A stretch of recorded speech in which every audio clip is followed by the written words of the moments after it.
Добро вечер, почитувани гледачи, го следите најновото издание на Самовистина. Јас сум Ивана Стојановска, а вечерва за сите актуелни теми во студиото ќе дебатираме со господинот Абдулади Весели, поранешен пратеник, но и аналитичар. Добро вечер. Добро вечер. И господинот Ристо Никовски, поранешен амбасадор, но секако и аналитичар. Добро вечер и за вас. Добро вечер. Господа, ќе започнеме со она што и денеска и како ја бранува јавноста, значи има реакции по пресудата на судијата во Тетово Ферати, кој што изрече само 2 години казна за возачот кој смртно ја прегази младата Теодора на пешачки премин во Тетово. По поддршката од судскиот совет, еве денеска ништо спорно во ваквата пресуда не виде ниту јавното обвинителство. Ова е само еден од случаите кои што најде на негодување во јавноста. Пред неколку месеци исто така се сеќаваме на случајот со прегазената Фросина и таму имаше една спорна одлука која што претходно беше донесена за извршителот на ова дело. До кога ќе бидеме сведоци на вакви пресуди и на нивно одобрување од институциите, како што јасно можеме да видиме? Еве, господине Весели, ќе започнем со вас. Па можеме, меѓутоа првично треба да го анализираме какви ни се законските решенија. Прво, што закони предлагаме? Кои закони ги донесува собранието или ги предлага владата, па ги донесува собранието, почнувајќи од Министерството за правда. Не зборувам само за ова време, зборувам за претходните години. Нашиот судски систем е тако како што е. Никако. Се гледа, Никако. и се слагам и тука, се гледа дека судството толку има поверение и кај народот и кај граѓаните со неколку проценти. Меѓутоа, јас не би се обидувал тука поединечно да ги закачам судиите, меѓутоа нашиот судски систем е пропаднат во целина. Не гледате вина конкретно во овој судија кој што ја изрекол таквата пресуда? Јас не сум експерт по тие правила, меѓутоа ја гледам што викат судските инстанции. Го чув и судскиот совет и советот или како се вика организацијата на судии во основниот суд во Тетово, дека вика дека пресудата била таква законска, прво, второ, кога се враќа предметот од Врховен суд, не може да биде на штета на обвинетиот. Ја ги слушам нив. Мене ми е жал за тој живот што отишол и сите други животи што одат и дали и кој ќе биде следен, нели сега се организираат и такви протести и така натаму, да се надеваме дека нема да бидат, да има следни, дека имавме Македонија како мала земја, имавме многу последици од незаконското работење на институциите и ние вината кај поединци не треба да ја бараме. Поединецот ќе одговара пред институциите кои го избрале. Меѓутоа, ние како граѓани, како општество во целина во државата, треба да бараме одговорност кај институциите. Меѓутоа, не само кај овие денеска. Ние имаме неколку години наназад што работите ни одат во спротивна насока. Ние се бориме, меѓутоа има некој, тоа што си го изградил со време, го растрли за кратко време. И јас мислам дека веќе политиката во Македонија не се подразбира како едно действие за каде ќе работи за доброто на граѓаните. Меѓутоа, политиката го сваќа сега на поинаков начин за разлика од наше време. Дека во политиката треба да се збогатиш, во политиката треба да бидеш... да крадеш од други збори. Во политиката треба да имаш бенефиција, да немаш одговорности и затоа ние дојдовме до ова ситуација да ни погаѓаат секакви различни случувања во една многу мала земја од 2 милиона луѓе, не имаме 6-7 случаеви во последните 3-4 години. Така, и сега крајното што во Кочани, што беше многу жално. Жално е и за секој живот кој оди. Меѓутоа, ова во Кочани стварно беше жално. Жално беше и модуларната во Тетово, жално беше и автобусот во Бугарија, жално беше и случајот во Ласкарци и сите други. Меѓутоа, ако ние не се освестиме, ако ние не одиме да ги подобриме законските решенија, не само да ги подобриме, него и да постапиме, да ги практикуваме тие законски решенија, до тогаш јас мислам дека ќе има и понатака ќе продолжат да не даде Господ, не сакам никому лошо, меѓутоа со овој начин на водење и на истраги, и на сето тоа после, значи ние работиме за последиците, не работиме превентивно да интервенираме, да не се случи, да не дојде до тоа. Меѓутоа, јас мислам дека јас можам да кажам последните 10-15 години имаме неодговорни политичари, а политиката е тој кој ги одредува, не ги одредува, него ги му дава насока на сите сфери на животот. Преку политиката, преку избори. И излагаш на избори, добиваш парламентарни, на парламентарни добиваш, што мнозинството прави влада, владата треба. Значи, тоа пак политиката е во прашање, значи политика утврдува што понатака во сите насоки како. Меѓутоа, колку ние ги носиме законите, например, кај судството. Јас не би дозволил, ја не сум судски експерт, не сум од таа фила, меѓутоа во законите гледам, разговарам со луѓе кои се занимаваат со тоа, вика, во законите има за некое дело, одредено дело, X дело, од 1 до 10 години. Па ти му даваш право, како законодавец, му даваш право, судијата има право, и во законот стои по своје убедување да го почитува, ама сега да даде минимум или максимум. Ти го фактично му даваш можност да се коруптира, да се криминализира, дека од 1 до 10. А ако е законското решение тесно, 1 или 2, 2 или 1 до 3 или 3 до 5 или не знам, ние му даваме 10 години размак и секој ќе го употребува така како што сака да го употребува по своето убедување, а не извршил кршење на закон. Добро, каде е тука моралната одговорност? Еве, нели е иронично за прегазано младо дете да се добие 2 години затворска казна, за украдени кебап и да се добијат 5 години. Која е иронијата и каде е тука моралната одговорност? Еве, на самите судии, без разлика на законите кои што ги спомнавте и кои што имаат, нели една таква можност да се индивидуално да се толкуваат? Видите, прво самиот факт на оваа пресуда покажува дека судството е можеби веќе не 2% со рейтинг кај народ, можеби и под тоа. Се гине масовно на нашите улици, нашите патишта. Судството има добар придонес за тоа.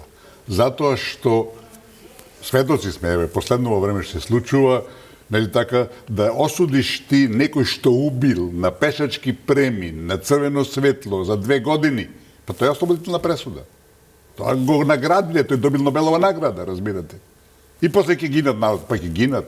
Нема да почитуваат прописи, па кој ќе прочитува, разбирате.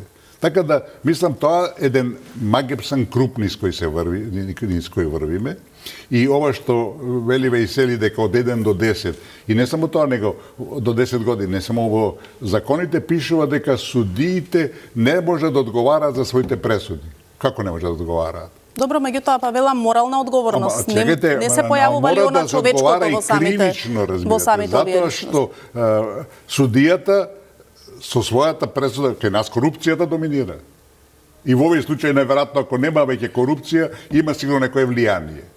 И тоа мора да се спречи, разбирате. Затоа добро, би се спречило ли тоа со до прецизирање на законите, како што рековме, да нема оставено слободен простор од толку до толку години, туку конкретно да биде наведено? Судиите не се паднати од свемирот. Судиите се тука живеат. И ако тоа исто судство досудува за влечење на коса 4 цели 5 години, ако тоа исто судство за некој што влегнал во парламентот го прогласува терорист, разбирате, а тој веројатно никогаш немал ни пиштол во рака или добар дел од нив, разбирате, камо да биде терорист, се го судува на 15-20 години, разбирате, са ти не може за убиство, ова е убиство, ова не е сообраќајна несреќа, ова е убиство, кој што имало и претходно ги спомнавме тука, разбирате.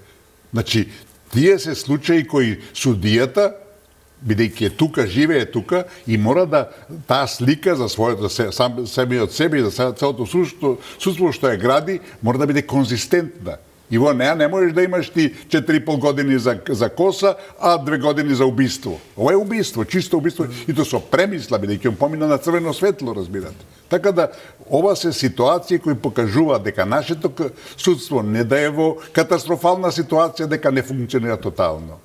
И лично, мислам, ако за судиите, колегите кои се бранат меѓу себе, не така, и судскиот совет, јас мислам дека тие сепак некој ќе преиспитаат. Имаше две информации. Може да Една информација беше дека се преиспита таа пресуда, а друга информација дека беше тоа било во рамките на законот. Да. Јас две информации. Меѓутоа не може да се изрече поголема казна од оваа што до сега е изречена од 2 години. Видите, значи секогаш има, знаете, се извинувам. Постои судска пракса, разбирате. И судската пракса е нешто што исто така е по сила на закон. И тука мора да се успостави еден ред, затоа што нашето судство, што се случува во нашето судство, покажува дека нема ни ништо, ни ред, ни поредок, дека нема ништо, дека секој прави што сака, разбирате, и дека ипсо факто, значи мора секој да свати дека не може тоа да биде случајно, дека тоа или е влијание, или е корупција, или е нешто трето што тешко може да се предпостави што. Така да ова е случај кој треба потхитно да се преиспита, таа судска пресуда, и ако е се во рамките на законот, дека не се одредсува на нивото на злочинот. Ова е злочин, ова е убиство со премисла, разбирате. И не може да биде 2 години затвор. Вака да ви кажам, јас ушеднаш ќе покажам длабоко жалење за таа просина или било кој друг. Тоа не е спорно. Меѓутоа, едно да сватиме. Морална одговорност е право на секој кој поради овие причини јас се дадам оставка или ќе не знам што, тоа е на секој функционер во државата. Меѓутоа кривична одговорност нема.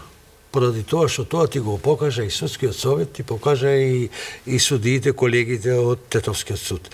Меѓутоа, зашто нема? Поради тоа што законот така му дозволува. Пример, тој човек, истиот што е осуден сега на 2 години, бил осуден на 3,5 години претhodно во Тетовскиот суд. Апелација ја смалува казната од 3,5 на 2 години. Странката се жали во Варовниот суд. Во Варовниот суд ги враќа и двата предмета од повторно разгледување. Го поништува и пресудата од апелација и пресудата од Основниот суд Тетово. И сега, према законите, јас бајги сум истражувал, не сум поправил, меѓутоа ова што го знам од правниците и вика вака. Кога Варовен суд ќе поништи пресуда од првостепен и второстепен суд, тогаш не може казната да биде повисока. Поради тоа се жалил, обвинетиот се жалил во Варовниот суд и не може да добие поголема казна. Меѓутоа, видите, он не може да добие со овие закони. Тој обвинетиот. Значи во случајот излишно ќе се преразгледува самата пресуда и случајот. Ќе се разгледува самата пресуда, кога ќе биде напишана или е напишана, меѓутоа ќе го разгледа Варовниот суд, можеби да има жалба, има право на жалба, нели во апелација, па има пак до Варовен суд и затоа апелација сега или ќе го потврди или ќе го преиначи, нема друг повтор пат веќе не може да го врати, ќе го преиначи. Може има жалба до Варовен суд, да го оставиме на институциите. Меѓутоа, институциите ќе работат, реков претhodно, ако имаме добри законски решенија кои ќе ги одбрани граѓаните од насилните действија. Не се согласувам со тоа, затоа што какви да се законски. Не може незаконски да го осудуваш. Сега зборуваме вака. Законите се тие. Секогаш види, во секое кривично дело, ова е тешко кривично дело, секогаш може да се даде поинаку да се нарече тоа. Секогаш може.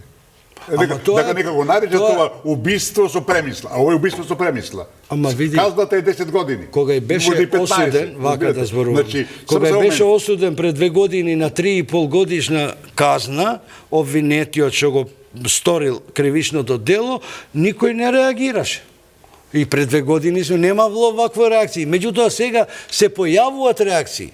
Дека, види, родители се родители. Ама пукна на родителот, кој знае каква казна да му дадеш на тој што го направи кривичното дело, родителот нема да се ипак изгубил чедо. Тука да не разговараме нема доволна казна, меѓутоа целата јавност казнената политика е таа. Пред 2-3 години. Затоа викам дека казнената политика може само законодавецот да го промени, не само во овој случај, во сите други Одговорноста е случаи. на судиите. Во дадените судски правила, во дадените закони кои постојат, секојаш може да се најде начин да се осуди тоа што треба да се осуди. Во Америка Ал Капоне ако судијата суди вон законот, па ќе одговара кривично и тоа треба. Се дава се преименува кривичното дело. Кој ќе да одговара за друго кривично дело? Видите, во Америка Ал Капоне беше злосторник кој има убиено може 1000 души. Не може да го фатат никако, што го казнија на данок, на неплаќање на данок. Тамо кај ќе го фатат, сигурно. Па ако правдата сака да функционира, има можност, има начин. Ќе најде начин. Ако правдата е подкупена, ако правдата е под влијание, ако правдата има некоја мрежа која го контролира се, па слушајте, и ќе убиеш 15 души, па ќе речат човекот бил пијан, бил ненормален, ќе го пратат 6 месеци во болница и ќе го Господин Вака, тоа зависи од системот. Имавме можеби и кавга, да го речам народски, помеѓу пратеникот или подпредседателот на собранието Милошовски и министерот за правда. Така слушнавме пред некој ден. Па имаш министер за правда кој не реагира, министер за правда кој не иницира процедури за промена на тоа што не чини. Ако ова не чини, дај што да правиме, да го значи министер кој не е заинтересиран за работа. Не, он се прави, он каже, он објасни. Се подготвуваат ни за закони, именели оние кои што се бара. И 4 години порано се подготвува и 8 години порано. Нема подготовки. Нема подготовки. Тоа е факт дека се подготвува. Законите се прават за нив. И сега, еве, ти го имаш кривичниот законник што го донесува пред катастрофа, така, и сега према тој закон делото кој е извршено пред X години, сега да не влезам ја во материјата, застарен предмет, завршена работа. Па кој го донел тоа? Законодавец, дигнале раце пратеници, значи кризата ја стварат и критиките не треба да бидат кон судиите или кон некој друг, него кон одговорноста е на законодавецот. Одговорноста е на министерот на владата, на законодавецот. Ја не знам неколку години уназад, знам дека во кривичниот закон е интервенирано во штета на граѓаните и во одбрана на политичарите. Ама тоа не е спорно. Тоа го довело до ова. Тој дел е посебен и треба да се осуди. 10 години или 15 можеби не е сменето овој член од законот што го спомнуваме ние сега за случајот настана. И сега таму има право. Ја не знам, да не ме фатите за од 1 до 3 години, од 1 до 4 години. Судијата има право во закон по своје убедување. Не викам за овој, за било кој случај, не викам за еден случај. Зборувам општирно за сите случаеви. Он ги анализира околностите. Он анализира дали бил порано тоа, ова, ги има сите во досието. Добро, но еве имавме случај кога имаше и претходно извршено недозволиви дела, како што беше случајот со Фросина, па не бил пратен на издржување на затворска казна, па сега стори и друго дело. Ако одиме по оваа логика, сметате дека и возачот кој што ја прегази младата Фросина на партизанска треба исто да добие 2 години затворска казна? Па не знам, бидејќи дали кон тоа водат работите. Ама законот е Не, извини, ама законот е тој. Јас го слушав многу со внимание. Сигурни ли сте дека ќе добие 10 години бидејќи ќе добие повеќе му е зголемија на 3,5 години му е претходната која беше на условно нева, таму на 3,5 му ставија. Сега ќе му дадат уште 10 и така требе, знаете, докога нема казна ќе има злочин. Затоа казната е поврзана со злочинот. А кај нас казни нема и затоа ќе гинеме колку глувци на улиците и на патиштата. Ама кој треба да ги направи законите за казните? Јас тука стојам, пак е тој законодавецот, на судијата. Не може бе судијата да излезе од рамки. И да нема закони и да нема никакви закони, вакво дело не може да оседи 2 години. За едно кривично дело, за едно кривично дело, што законот ти дозволува казна од 1 до 10 години. Например, не знам за кое кривично дело, ама имам сознание дека така стои. Сега, судијата дали ќе му даде 1 година или 10, тоа е законско решение. по своје Али може да биде исправно и неисправно. Да судијата добро, може, законот му дава. судијата може да ја Ние оцени, одма треба, да го оцени тој што ги носи законите. Да го поцени злочинот. Тој што ги предлага законите и ги носи законите, судијата. хитно треба да действува во овој правец, за да имаме добро судство. Законите не се оправдување за катастрофалната Судскиот ситуација совет, во без судството. разлика кој е во судскиот совет, кој се член, ја не ги знам. Меѓутоа читам известие или конференција за печа, шо беше, не знам ја, или викат дека Судскиот совет проценил дека тоа е окей. И сега јас го ги слушам ја не можам на чашиски муабети да слушам и да коментирам чашиски муабети дека тие се празни. Јас сакам господинот ни сака 10 години, па не може судијата да му даде дека не му дозволува законот. Он ќе прави тогаш друго кривично дело. Нашето судство е труло. Тоа е друго. Ама за тоа зборувам. Тоа треба да подхитно да се расчистува и да се менува. Ова е не бе, законите треба да се менуваат, не судиите. Законите и да нема закони, судството треба да функционира. Еве ќе земе само последниот пример без закони да не може. Сега зборувате, вие сте со мене долго години во јавниот живот, без закони не може да се суди нешто. Може да кажам нешто. Ама кажам, судскиот совет кој треба да биде и телото и душата и све такво. 5 души од тој судски совет, дали 9 мисечини има или колку има, 10, не е важно, 9 мисечини. 5 души се поставени од собранието. Значи, собранието ги поставува и изгласа недоверба. Тој нема право да ги повлече, да ги врати вамо, тамо ги изгласал. Али им изгласува недоверба. Значи, тој што ме пратил мене да бидам, не знам, фудбалер, да бидам пратеник, да бидам вамо, тамо вели, слушај, во тебе немам доверба. И тие било, тоа не е нивна работа, не го почитуваат. Па тоа е недостаток на основен, тоа е недостаток на основен морал. Донеси закон нов, каде ќе нема мандат. Абе види. Ама зашто зборуваме ние? За морал да зборуваме? За морал да зборуваме? Јас ти велам, не мора да има закони. Судиите може да судат и да седат правилно. Ова е судска пресуда, тежок криминал. Јас сум убеден дека тука има нешто под маса. Не може он да му даде 2 години за убиство. Меѓутоа ние треба да се подпираме и да гледаме каков е законот. Надвор од законот ништо не може.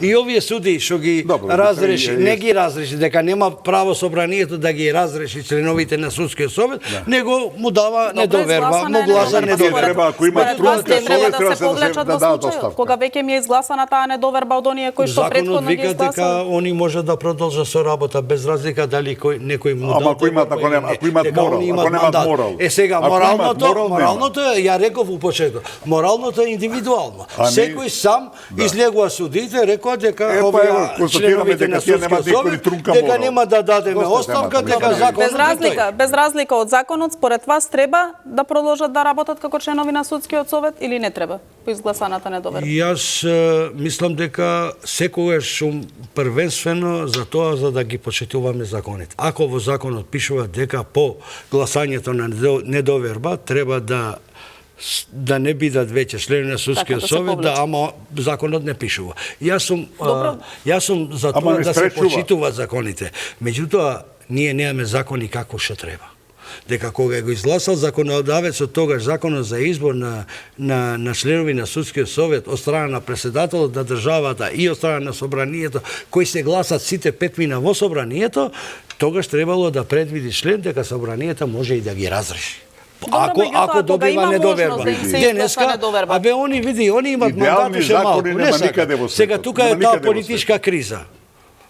Таа е политичката дилема што се појавува, некој сака да ги разреши, некој сака, јас ги гледам и представниците на меѓународната заедница, сите загрижени со овој правец, сите ги следат овие настани.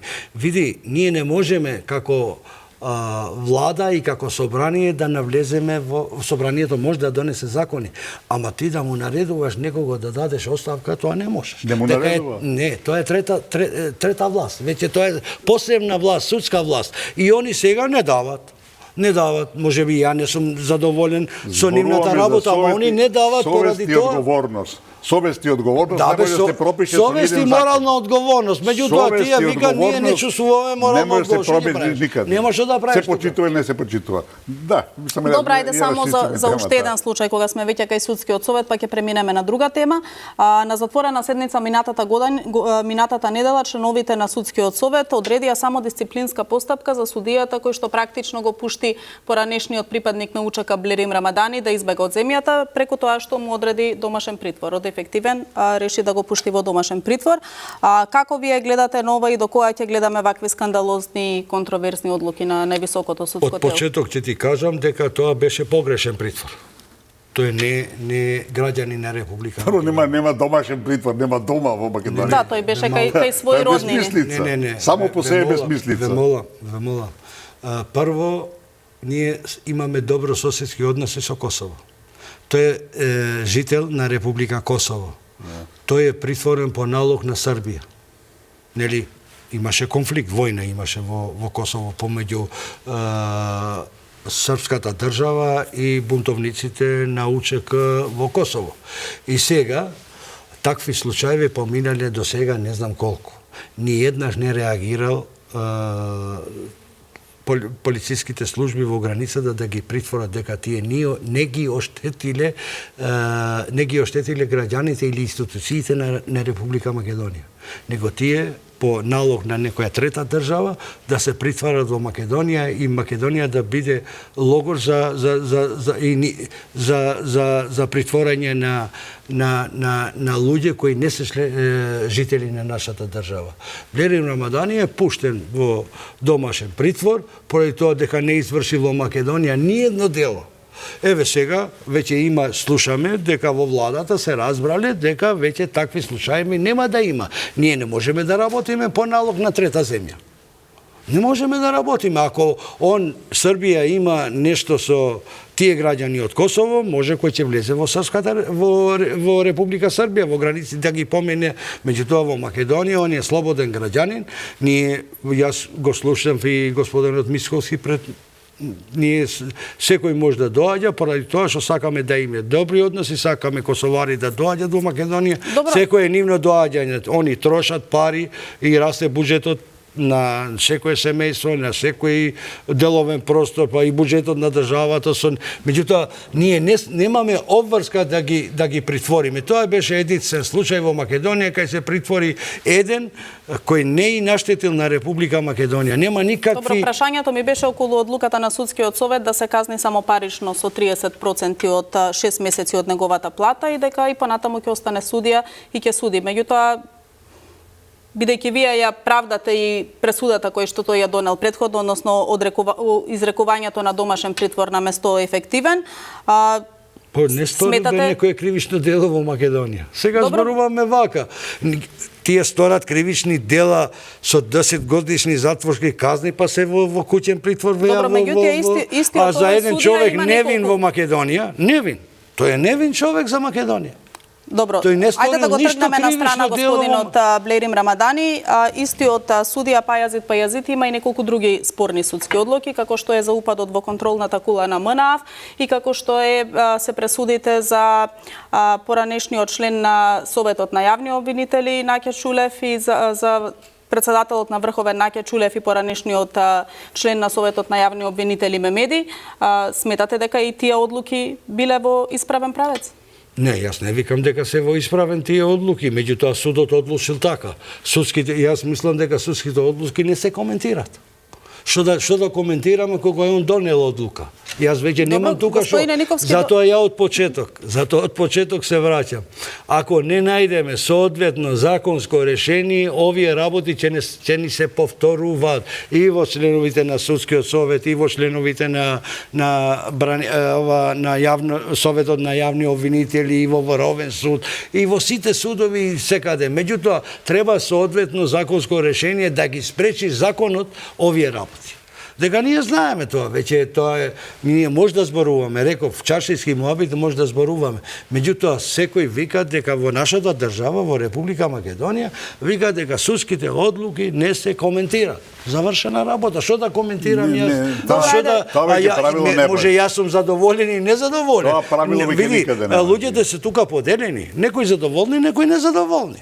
Две страни има. Меѓутоа, ако имаш соодветно и наоѓаш соодветно законско решение, не можат тие судии да се поигруваат со закон. Добро, меѓутоа тоа беше најблагата мерка која што е изречена. Имаше мерка нели привремено да се тргне настрана од извршување на судската функција или да се разреши како судија.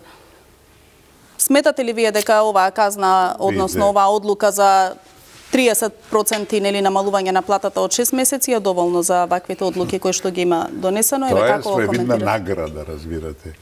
Судиите мора да судат и да нема закони и да договарат морално и од секој аспект за своите одлуки. Кај нас судството не функционира. Сите овие примери што ги спомнавте само покажуваат дека таа доверба во судството веќе не е 2% кој е во рамките на статистичка грешка, него е под нулата, веројатно, разбирате. И сето ова придонесува само да понатака одиме продолу, како држава. Затоа што тука не може никој да ме увери дека е тоа од незнаење, од не знам некаква судска мисла, убедување и така натака. Тоа е криминал. Тоа е позади сето, тоа или 90% е корупција, 90 другите во тие 90% е пола можеби влијание политичко и така натака, некоја мрежа која функционира во нашето судство, а тоа веќе општо познато. Според тоа, судството мора да се реформира длабоко, а ти самиот факт да некого осудуваш на домашен притвор, а странец, а нема дома во државата, што значи тоа? Па тоа правиш од себе самиот смешен. Ама види, што дело направило ова нема да го расчистиме ние. Мислам да не губиме време со таа тема. Види, човечки зборуваме. Што дело извршило во Македонија? По налог на Србија ние ќе ги притвараме косоварите? Тоа има меѓународни обврски, секоја држава има тоа. Нема такви обврски и затоа немало, види, нема да има веќе такви притвори. Дека што штета и извршил тој човек, не го бранам дека било и да е од друга националност, ама тој не извршил ни едно кривично дело во Македонија.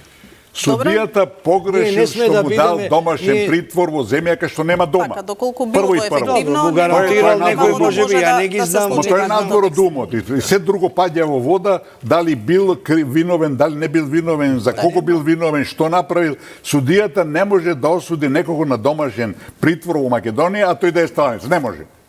Зашто судијата да си прави... А кој му дозволува на судската власт да ја злоупотреби, ако има во наводници злоупотреба, да речеме, кој му дозволува? Законодавецот му дозволува. Бе, вака да дојдеме, ние види, не можеме ние, ако законодавецот не носи соодветни законски решенија кои ќе бидат прилагодени за нашите... Нема идеални законски решенија. Има, судијата на крајот од денот е тој што го финализира тоа. И ќе го финализира на вулгарен начин, со како сакаат да го донесат законот за кривична постапка така брзо и лесно без и многу други закони. И многу други закони кои им одговарат. Јас не ги прифаќам тие. А ако е законското решение добро, соодветно, по нашите прилики, да знаеш дека нема да има простор ни за корупција, ни за криминал.